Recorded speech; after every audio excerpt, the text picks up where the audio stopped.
Assalamualaikum warahmatullahi wabarakatuh. Alhamdulillahirabbil alamin. Wabihi nasta'in wa ala umuri dunya waddin. Wassalatu wassalamu ala asrofil anbiya'i wal mursalin wa ala alihi washabihi ajmain. Amma ba'du. Baiklah, pertama-tama yang sama-sama kita hormati yakni Bapak Ihsan Maulana Eskom MTI selaku dosen pengampu di mata kuliah pengantar sistem digital. Baiklah, perkenalkan, nama saya Adenda Aljana Putri dengan NIM 23050943. Pada kesempatan saya malam hari ini, saya akan menjelaskan Knauf Map atau Key-map tentang 4 peubah. Kalau minggu kemarin saya buat yang 3 peubah, kalau sekarang peta Knauf 4 peubah. Sebelumnya saya ingin menjelaskan pengertian Knauf Map.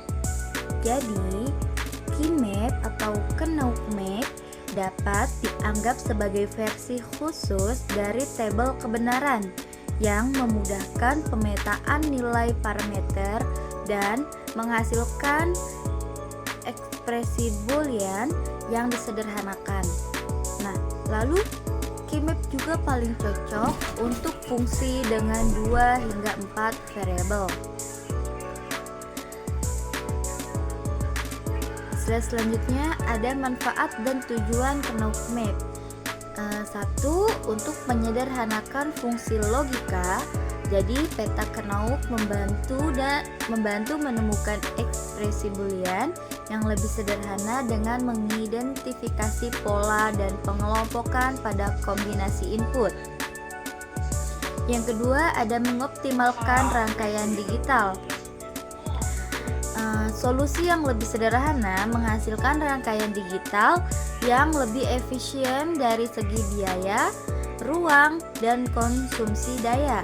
Terus yang ketiga, ada meningkatkan pemahaman. Dengan visualisasi peta membantu memahami hubungan antara variabel dan menggambarkan alur logika dengan jelas. Selanjutnya ada langkah-langkah penyusunan Key-map atau Knauf Map. 1. Tentukan dulu variabel inputnya, karena dengan jumlah variabel input yang akan digunakan dalam rangkaian logika, kita harus menentukan dulu jumlah variabel inputnya yang akan digunakan dalam rangkaian logika itu. Yang kedua, buat grid peta Knauf. Jadi kita harus membuat grid dengan jumlah baris dan kolom sesuai jumlah variabel inputnya. Yang ketiga, isi kombinasi input. Isi setiap sel grid dengan kombinasi biner input yang sesuai. Yang keempat, identifikasi daerah pengelompokan. Nah, kita harus temukan daerah-daerah dalam grid yang dapat dikelompokkan untuk disederhanakan.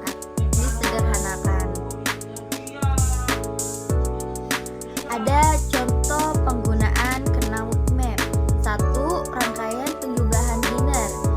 Nah, peta Knauf dapat digunakan untuk menyederhanakan rangkaian penjumlahan biner dalam desain digital. Yang kedua, kita harus kontrol lampu lalu lintas. Peta Knauf juga berguna untuk menyederhanakan logika dalam sistem kontrol seperti lampu lalu lintas.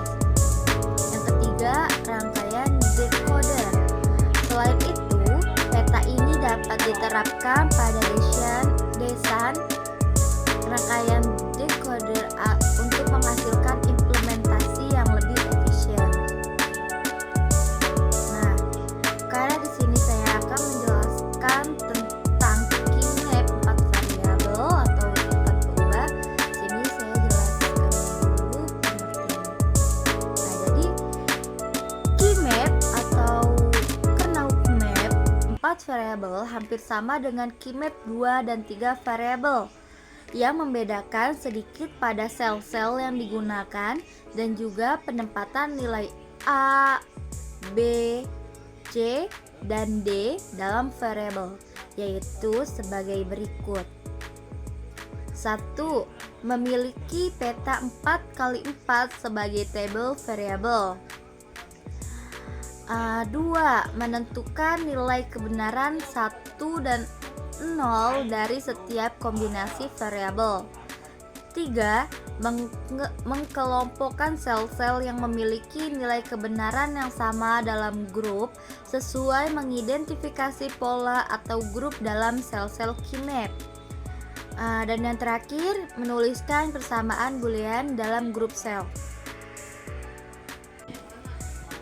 Nah, ini contoh tabel 4x4 ya. Ini inputannya 4, outputnya 4 juga. Nah, langsung aja kita ke contohnya.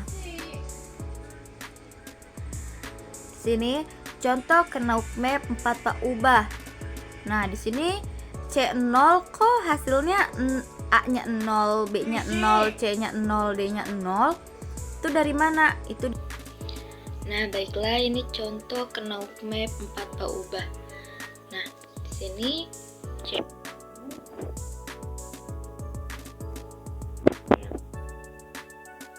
hasil C0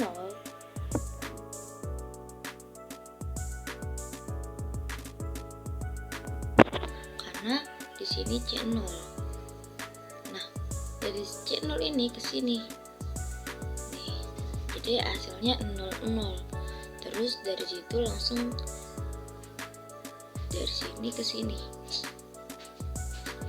Jadi hasil dari C0 itu outputnya itu 0 0 0. Nah, kayak gitu. Terus kalau yang C1 nya 0001 itu dari mana satunya? Nah, ini C1, ini penempatan C1. Terus ke sini 00 kita pindahin. Terus karena ini C1 penempatannya di atasnya C1 itu 01, berarti itu 0001. Itu dapat dari mana? Ini dapat ke sini, terus dari sini ke sini. Kayak gitu. Nah, terus kalau yang C15-nya kenapa bisa 1111? Nah, ini kita lihat aja. Inputan dari C15 itu di mana penempatannya? Ada di sini. Nah, output dari C15 ini berapa? 11. Nah, terus kalau dari C di sini berapa? 11 juga.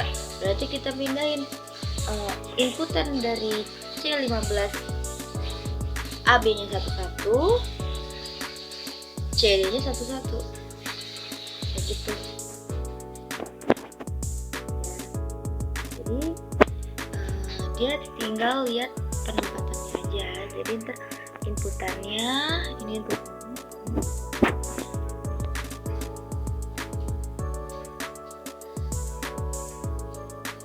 Nah, baiklah, sebelum saya tutup presentasi saya malam hari ini, saya ingin memberikan sedikit kesimpulan dari penjelasan peta Knauf. Jadi, peta Knauf adalah alat visual yang efektif untuk menyederhanakan fungsi logika digital dengan jumlah input yang terbatas. Dan metode ini membantu mengoptimalkan rangkaian elektronik dan meningkatkan pemahaman logika. Nah, baiklah, mungkin cukup sekian presentasi dari saya.